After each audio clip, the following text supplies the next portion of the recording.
Hey everybody, I had a few people asking questions about the blanket stitch applique that I did on these stars for this quilt, and I thought it would be easier to show you rather than to try to explain it in a written format. So I'll show you how I'm actually doing the applique on these stars. I'm doing thin blue line lap quilts, and this one in particular will be a green line for a special request for an Army Memorial flag. And I really wanted to find a pattern that would help me with the stars, the size that I would need to cut, maybe even a template, and the placement, obviously, on the panel. So I found this pattern, and it's from Blue Line Customs on Etsy. And lo and behold, after I printed it out, they want you to buy a pre-printed field of stars from Spoonflower that they've already designed for this quilt, which is a fabulous idea if you're short on time. But I kind of feel like the stars need to be placed individually, and they also need to be sewn on individually. It kind of takes away from the idea of a flag quilt if it's just pre-printed, and I really wanted it to be individually placed. So I went to the help of my magical, wonderful Cricut maker, which I was going to use to cut the stars anyway, and loaded a square. I knew the panel had to be 18 inches by 27 inches, so I loaded it in that size, and then placed just the standard star shape that they have in Design Space, and duplicated that 50 times, and started placing them on the grid in Design Space, which was really, really helpful. The other helpful part to that was once I got them all cut out, I could also use the same screen. I looked at the screen to make sure I had the placement right on the panel as I was placing them here. So to prepare these stars, what I had to do was I use Heat and Bond Light adhesive. Make sure you do adhesive and not interfacing, because the adhesive is double-sided and it's also sewable. The Heat and Bond Light is not a permanent adhesive. It will soften in the wash, it will eventually dissolve and just leave you with just the fabric. And so you have to keep that in mind too when you're doing applique, because it's not going to be permanent. You do have to stitch around your applique with this process. So I actually bonded all of the fabric before I even cut it in Design Space, and still use the rotary blade that comes with the maker, but did it all with pre-bonded fabric. The other thing that I do is I pinned the stars, because I know from doing applique for a long time that if you have several pieces of your applique and you're working on this area over here, things over on that area are going to come loose. Again, it's not permanent adhesive, so the more you're scrunching the fabric, moving it around your machine, etc., it will come loose. And so I didn't want that to happen, so I pinned them all in place, and I'm only ironing them on a couple at a time. And then the other thing that's nice about that is that while sewing the blanket stitch, or when you iron them on, you could always fudge it a little bit and need to adjust another star somewhere next to it. So it gives me that freedom to move things around if I need to. And I can already see, just looking at it here, that there's a star here that might need to be moved a little bit one way. And so, you know, I like to pin everything and only do the bonding or the iron part a couple at a time. So that's how I started with the process of cutting out all these stars. And the Cricut maker cut them all out for me, beautifully precise. Every one of them is exactly the same size, and makes it much, much easier to get a rhythm when you're going to have to sew all of these individually. Okay, so, and the next part is the machine setup, or what I'm using for thread, etc. I am, heaven forbid, one of those quilters or sewers that loves coats and thread. I don't know why. The main reason is that it works with my machine. My machine loves this thread. I put Gutterman in there, and for some reason, and people will have a different reaction about this, but Gutterman has a lot of lint in it if you're buying cotton Gutterman. Granted, coats, this particular all-purpose kind, is polyester wrapped in cotton. So it's going to be stronger than cotton thread, and it's going to last longer throughout washings. And granted, quilts don't get a whole lot of washing anyway, not like clothing does, but it still is going to last a lot longer than cotton thread.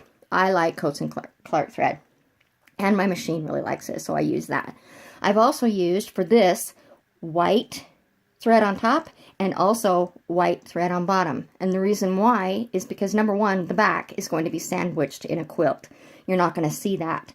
But on the front, if for some reason a stitch pulls your bobbin thread up, just, you know, sometimes it does that. It'll pull the bobbin thread up further than the rest of it if your tension's not exactly perfect or whatever. It's going to pull a black thread from the bobbin up through the top, and it's going to deflect from the white stars. And I definitely didn't want to do that. So we have white bobbin thread, white top thread. Coats and Clark all-purpose. And the other reason I like Coats and Clark is because, well, this one anyway, the all-purpose is 50 weight, and it makes the thread a little bit thicker, and just gives it a prettier look too. So I'm just really particular to this for machine applique anyway, and for the blanket stitch that I'm using, this is what I use. So just so you have that in your memory bank.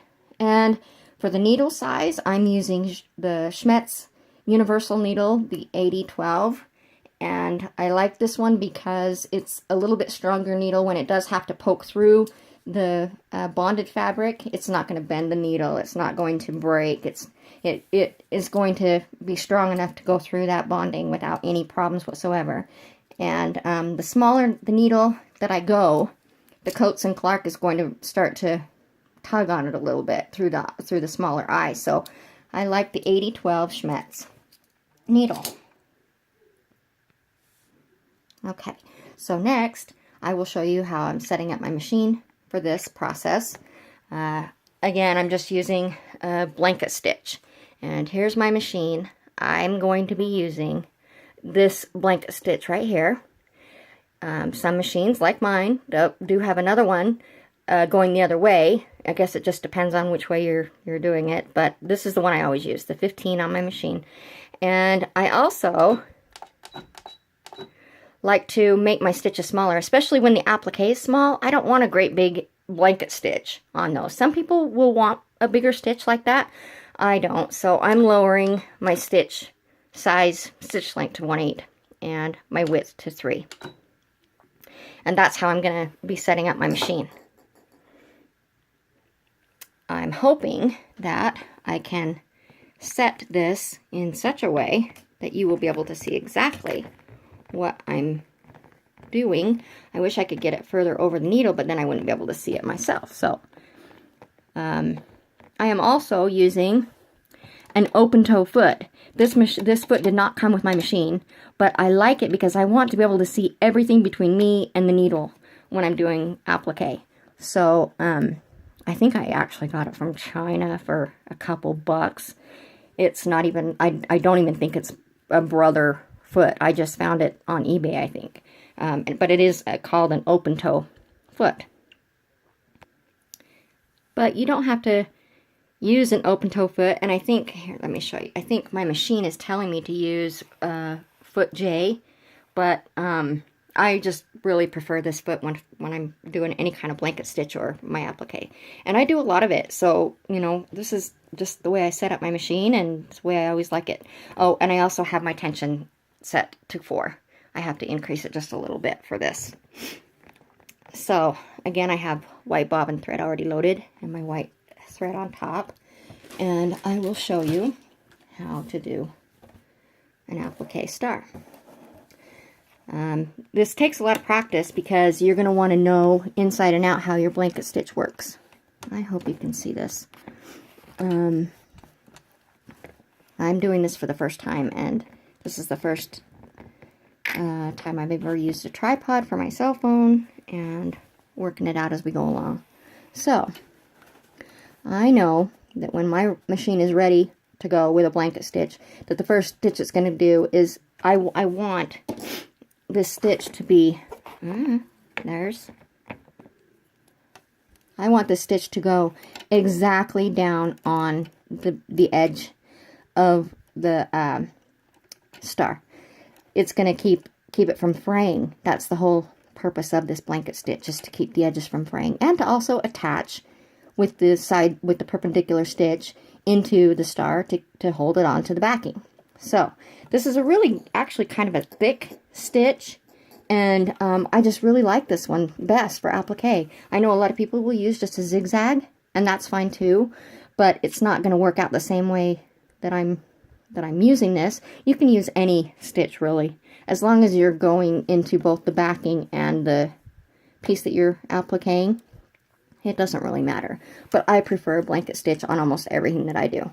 So I'm gonna put my foot down here because I know that that's gonna hit right on the edge. I'm gonna hold my thread down and start a stitch. And I'm also going to want to lock the stitch, because I'm not going to do a backward stitch, and I'm not going to take the time to pull all my threads to the back and tie them individually either. So I'm just going to have my machine do a lock stitch, and it'll start doing what it needs to do. So here we go. You will get to know the rhythm of your stitch and how many stitches it is before it actually takes the side step or the perpendicular stitch. And you'll just go along knowing that that's the rhythm, and that's really the key to the blanket stitch applique.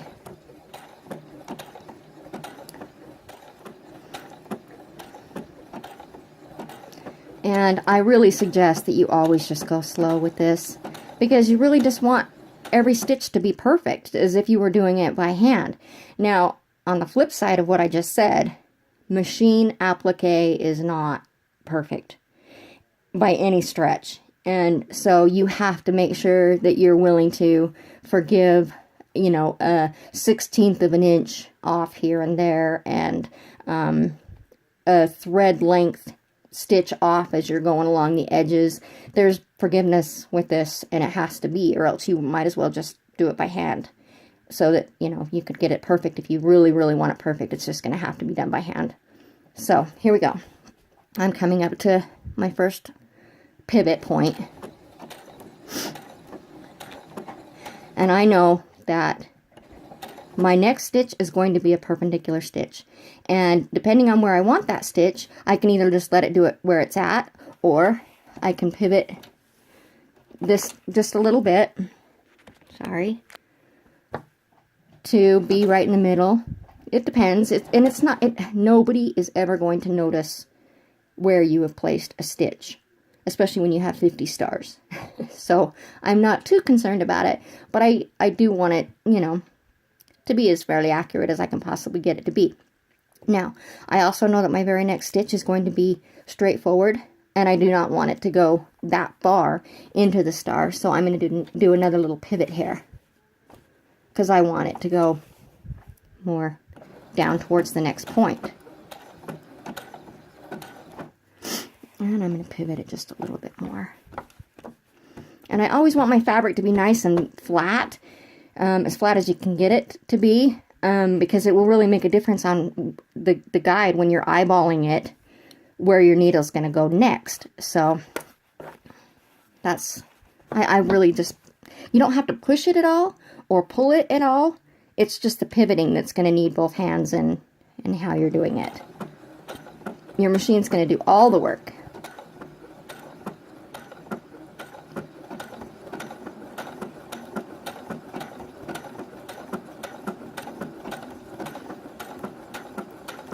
I'm only pivoting. I'm not moving it, pushing it through, or pulling it, or I'm just pivoting the fabric is all I'm doing.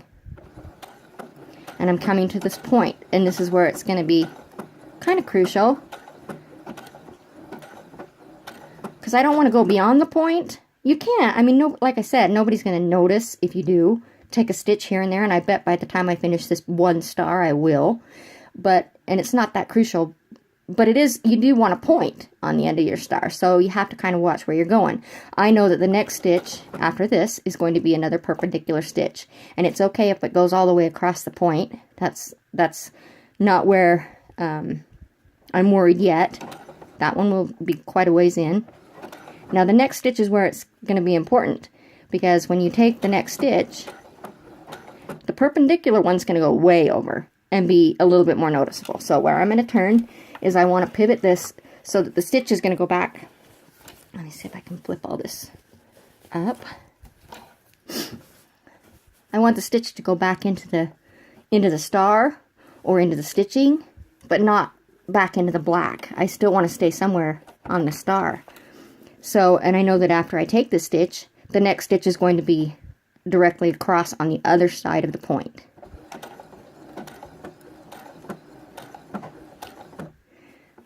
Now I can either pivot it a little bit. I can take a stitch there if I wanted and not pivot it, but I'm just going to pivot a little bit more so that I know that my perpendicular stitch will go back into the star. And again, I want my fabric to be pretty flat because I don't want it to eat it up on that point, because it will if you're not keeping your fabric as flat as it can be. Okay, let me see if I can. Okay. Okay. Pivot this a little bit more.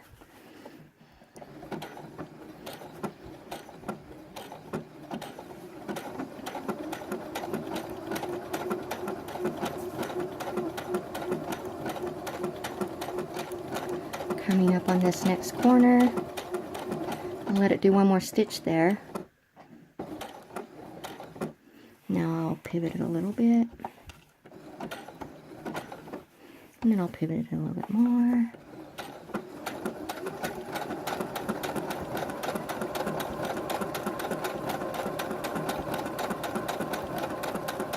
Coming up to the point. You definitely don't want to keep going past the point, because then you'll ruin the look of the points on your star. So just really slow down at the points. That one's going to be okay there. I'm going to still let it take another stitch and do another perpendicular stitch. Maybe not. I think I will go back on it at this point. So I'm going to pivot it all the way around so that the next stitch is going to be back on the star or the stitching, it doesn't matter, and go across. And I want this one to see if I can get all of this bulk and pins and stars moved around here. I don't want it to go that far.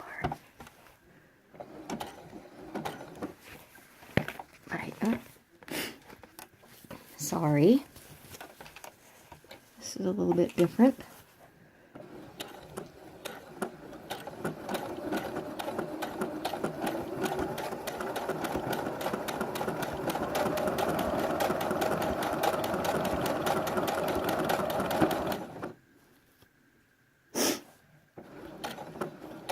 I'm going to let it go one more before I pivot on this one. Now I'm going to stop, pivot before it does the outside, stitch. And you'll just get to know your machine and which, at what time it's doing what part of the blanket stitch.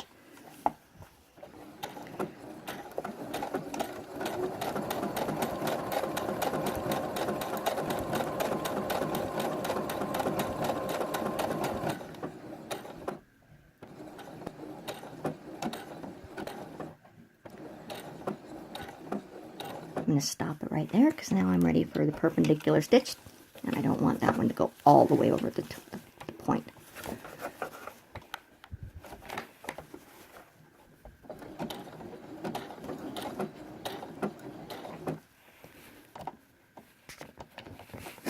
I hope you're able to see this okay. I'm kind of trying to watch it through my phone and on the sewing bed here.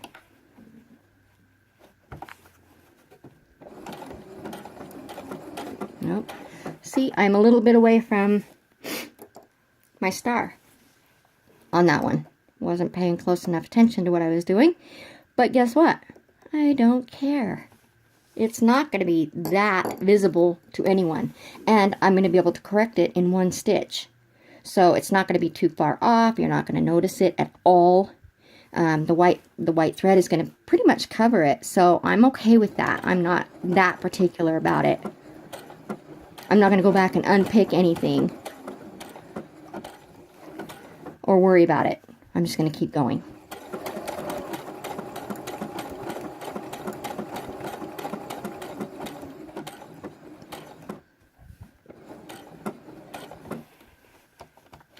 I'm going to lift it, pivot here a little bit. What I really wish is I had endless amounts of money and bought a fabulous machine that had a knee lift on it. But I don't, so I will just continue to use my little hand to raise that foot when I need to. This is not an expensive machine.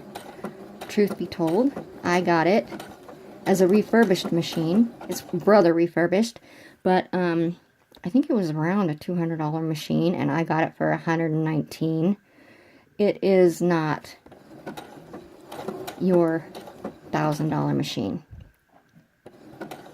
but I loved its blanket stitch, so I don't care. And getting to the point, I'm going to stop it right there and do my pivot. Oh, phone, tripod, sewing.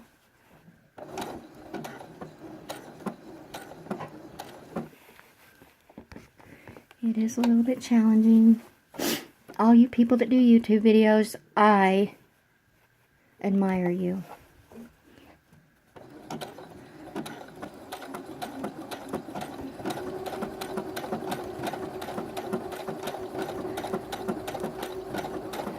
Just keep going. And you'll get quick at it. You will, because you'll know the rhythm of your machine. You'll know when you need to stop. You'll know when you need to start. And it comes very natural to do this. I wasn't paying attention to that one.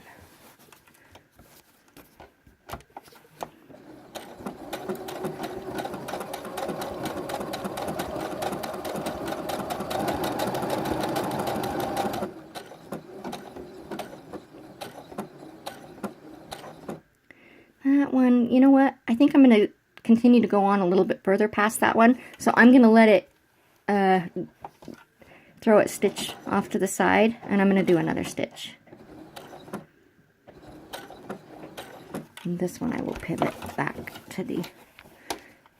Now, another thing, it's really important to have that needle fairly new. Don't start an applique project without a new needle.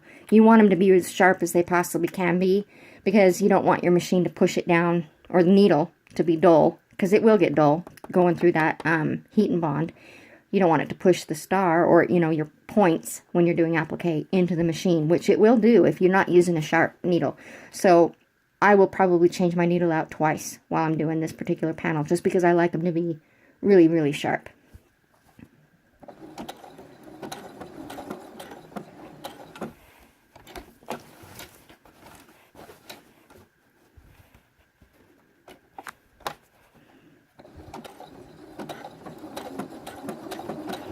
Now I'm going to let this get to a point where it's going back on itself.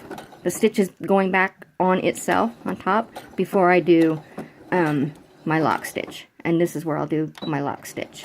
And it just basically does a stitch 3 or 4 times. And it's tying the knot for me on the back. I'm not going to pull all my threads through and take the time to do that part of it. So there's my star. And I can pull it up. And I can pull it out. And clip my threads.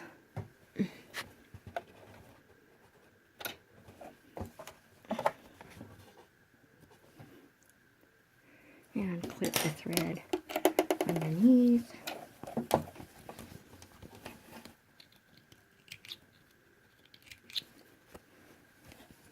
And there you have your next star. and then you start the process all over again. That point that I had made a mistake and wasn't paying attention, you can see it right here, and you can see a little bit of the black fabric through the stitch of that star. But who is going to notice it when you're looking at all of them? Nobody. Nobody's. So don't worry yourself with trying to unpick an entire project just because you've, you know, let it go 1/8 of an inch or a 1/16 of an inch off. It doesn't, I mean, it's really not going to make it. That's not even a thread distance that I'm going to worry about. So there's how I'm doing blanket stitch stars on my flag quilts. If you have any other questions about how I'm doing this, or want to see further video of how I'm doing it, let me know. I'd be happy to give it a try now that I'm all set up with a mini tripod for my phone and can do more of these kinds of helpful things. If it is helpful. Hopefully it is. Thanks, everybody.